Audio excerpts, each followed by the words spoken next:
Morning friends, এখন বাজে সকাল 6টা। আমি বিছনা থেকে উঠে পড়েছি। এদিকে তোমাদের দাদাভাই আর ছেলে ঘুমাচ্ছে। আর আজকে একটা নতুন একটা ভিডিও তোমাদের কাছে শেয়ার করার জন্য চলে এসেছি। আজকের ভিডিওটা হচ্ছে একটা রান্নার ভিডিও। ছেলে বলেছিল হোয়াইট সস পাস্তা খাবে, তাই আমি সেই ভিডিওটাই তোমাদের সামনে শেয়ার করব। তাই এইখানে দেখো যে পাস্তাটাকে সেদ্ধ বসিয়েছি, জলে অল্প তেল আর নুন দিয়ে তারপরে পাস্তাটাকে সেদ্ধ বসিয়ে দিয়েছি। আর এইদিকে একটা ফ্রাই প্যানে অল্প বাটার আর তেল দিয়ে ভালো আর গাজর ক্যাপসিকাম আর পেঁয়াজটাকে হালকা ভেজে নিয়ে তার মধ্যে দিয়ে দিলাম রসুন কুচি। ওটা অল্প ভাজা হওয়ার পর রসুন কুচিটা দিলেই ভালো, কারণ রসুনটা নাহলে পুড়ে যায়। তাই রসুন কুচিটা পরে দিয়েছি, আর রসুনের ফ্লেভারটাও খুব ভালো লাগে। এটাকে একদম লো ফ্লেমে ভাজতে হবে, নাহলে সবজিগুলো পুড়ে গেলে ভালো লাগবে না। অল্প ভাজা ভাজা হবে, কিন্তু তার মধ্যেও সেদ্ধ হয়ে যাবে। এটা ভাজতে ভাজতে এর মধ্যে দিয়ে দেবো হচ্ছে অল্প করে অরিগ্যানো, চিলি ফ্লেক্স আর নুন।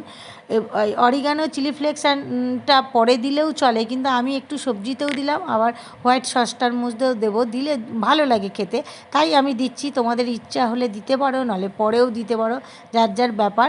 কিন্তু আমি আগেও দেবো আবার পরেও দেবো। এটাকে ডিমে আছে ভালো করে ভেজে নিতে হবে যতক্ষণ না সেদ্ধ হয়।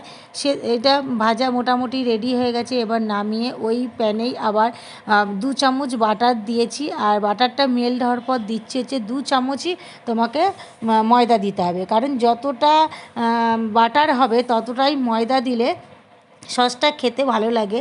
মানে এই নিয়ম, মানে হোয়াইট সসের নিয়মটাই হচ্ছে সমপরিমাণ, যতটা তুমি ময়দা দেবে ততটাই তোমাকে বাটার দিতে হবে। কেউ সল্টেড বাটারও দিতে পারো, আবার কেউ সল্টেড নাও দিতে পারো, অন্য বাটারও তুমি দিতে পারো, কিন্তু আমি সল্টেড বাটারই ইউজ করেছি। বাটারটা দিয়ে তার মধ্যে এই ময়দাটাকে দিয়ে ভালো করে মেশাতে হবে, যেন কোনো লাম্প না থাকে। লাম্প থাকলে কিন্তু সসটা খেতে একদম ভালো লাগবে না। তাই একদম আঁচটাকে কমিয়ে খুব ভালো করে বাটারের সাথে তোমার ময়দাটাকে মেশাতে হবে। যতক্ষণ না মিশবে ততক্ষণই তোমাকে এটাকে মিশিয়েই যেতে হবে, কারণ খুন্তি নাড়া ছেড়ে দিলেই কিন্তু এটা লেগে যেতে পারে। তাই ভালো করে মেশানোর পর এতে অল্প অল্প করে দুধ মেশাতে হবে।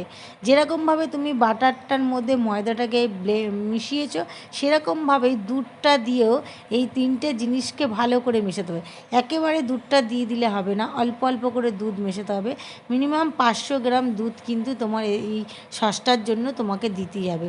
তাই আমি অল্প অল্প করে দুধ দেব, আর এইটাকে মেশাতে থাকবো। ভালো করে মেশাতে হবে, আর এটা ভালো করে মিশে গেলে তার মধ্যে তোমাকে দিতে হবে হচ্ছে চিজ আর অরিগ্যানো, আর হচ্ছে তোমার চিলি ফ্লেক্স। চিজটা তোমরা যে কোনো চিজ দিতে পারো, আমুলের কিউব চিজও দিতে পারো, বা গ্রেট করা যে চিজগুলো থাকে মোজারেলা চিজ, সেটাও দিতে পারো। যার যেটা ইচ্ছা সে সেই চিজটা দিতে পারো, কিন্তু এটাকে খুব সুন্দর করে মেশাতে হবে। যতক্ষণ পর্যন্ত না মিশছে ততক্ষণ কিন্তু তোমাকে এটাকে নাড়িয়েই যেতে হবে। এটা ভালো করে যখন মিশে যাবে তখন তুমি এর মধ্যে চিজ দেবে। অনেকে কিন্তু এর মধ্যে মেয়োনিজও দেয়, যার যার ব্যাপার, যে যেটা দিয়ে খেতে ভালোবাসে। কিন্তু এই সসটা যত ভালো মেশানো হবে সসটা কিন্তু তত খেতেও ভালো লাগবে। মানে যেহেতু এটা বাচ্চাদের খাবার, তাই যতটা পারবে ভালো করে করলেই ভালো, কারণ বাচ্চাদের তো মুখের টেস্ট জানো, তাদের ভালো না হলে তারা কিন্তু খেতে চায় না। তাই এটাকে ভালো করে মিশিয়ে নিতে হবে। যখন দেখবে এটা মিশে যাচ্ছে তখন দেখবে যে তোমার সসটা যখন পুরোপুরি তৈরি হয়ে যাবে না, তখন দেখবে তোমার হাতা বা খুন্তি থেকে তোমার সসটা কিন্তু পড়ে যাবে না। মানে তুমি যতই ঝাড়ো না কেন, দেখবে সসটা তোমার পড়ে, তখনই তুমি বুঝতে পারবে যে তোমার সসটা তৈরি হয়ে গেছে। আমি কিন্তু আগে কোনো দিন তৈরি করিনি, হ্যাঁ, আমারও ফার্স্ট টাইম, কিন্তু চেষ্টা করেছি যতটা ভালোভাবে করা যায়, তাই আমিও তোমাদের কাছে সেই হিসাবেই শেয়ার করছি। হ্যাঁ, যে যেরকমভাবেই করো না কেন, করলেই ভালো লাগে খেতে। তারপর এর মধ্যে আমি দিয়ে দিলাম অল্প করে চিলি ফ্লেক্স, আর অল্প করে হচ্ছে তোমার অরিগ্যানো। চিলি ফ্লেক্স আর অরিগ্যানোটা দিলে তার টেস্টটাই আলাদা হয়। আর যেহেতু এগুলো মিক্স হার্ব, এতে এর ফ্লেভারটাও খুব সুন্দর হয়। তাই এতে চিলি ফ্লেক্স আর অরিগ্যানোটা কিন্তু দিতে কেউ ভুলবে না, এতে কিন্তু অবশ্যই দেবে। দেওয়ার পর এটাকে ভালো করে মিশিয়ে তার মধ্যে দিয়ে দেবে এবার চিজ। আমি আমুল চিজ দিয়েছি, আমুলের যে কিউব চিজগুলো থাকে আমি সেই চিজটাই দিয়েছি। আর দেবে অল্প করে নুন, দিয়ে ভালো করে মিশিয়ে তারপরে এর মধ্যে দিয়ে দেবে হচ্ছে সব সবজিগুলো দিয়ে তোমাকে যে সবজিগুলো আমরা ভেজে রেখেছিলাম আগে থেকে সেই সবজিগুলো দিয়ে ভালো করে মেশাতে হবে। ভালো করে মেশানো হয়ে গেলে তারপর যে তুমি পাস্তাগুলো সেদ্ধ করে রেখেছো আলাদা করে, সেই পাস্তাগুলো তোমার এতে মিশিয়ে দিতে হবে। কিন্তু পাস্তাগুলোকে মেশানোর আগে তাতে অল্প করে তেল মাখিয়ে রাখবে, নাহলে কী হবে পাস্তাগুলো গায়ে গায়ে লেগে যাবে, তখন কিন্তু আর ছাড়তে চাইবে না। তাই পাস্তাগুলোকে দিয়ে ভালো করে মিশিয়ে আবার ওপর থেকে অল্প করে চিজ দিয়ে দেবে। আর আমি অল্প করে একটু মেয়োনিজও দিয়েছি, দেখো।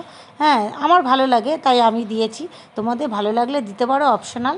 না ভালো লাগলে না দিতে পারো, যার যার ব্যাপার। দিয়ে ভালো করে মিশিয়ে তারপরে এটাকে নামিয়ে নেবে। আমিও আর আমার ফ্রাই প্যানটা খুব ছোটো হয়ে গেছিলো, তাই সাইড দিয়ে পড়ে যাচ্ছিলো, কিন্তু খেতে কিন্তু দুর্দান্ত হয়েছিল, কি বলবো। আর এটা গরম গরম খেলেই বেশি ভালো লাগে। তা ভালো করে মিশিয়ে তারপরে নামিয়ে নেবে। এই দেখো আমার চিজ পাস্তাটা একদম রেডি হয়ে গেছে। তারপরে নামিয়ে আমি ছেলের টিফিন বক্সে ভরে দিলাম। এই ছিল আজকের আমার রেসিপিটা যদি ভালো লেগে থাকে লাইক, কমেন্ট এবং শেয়ার করে দিও।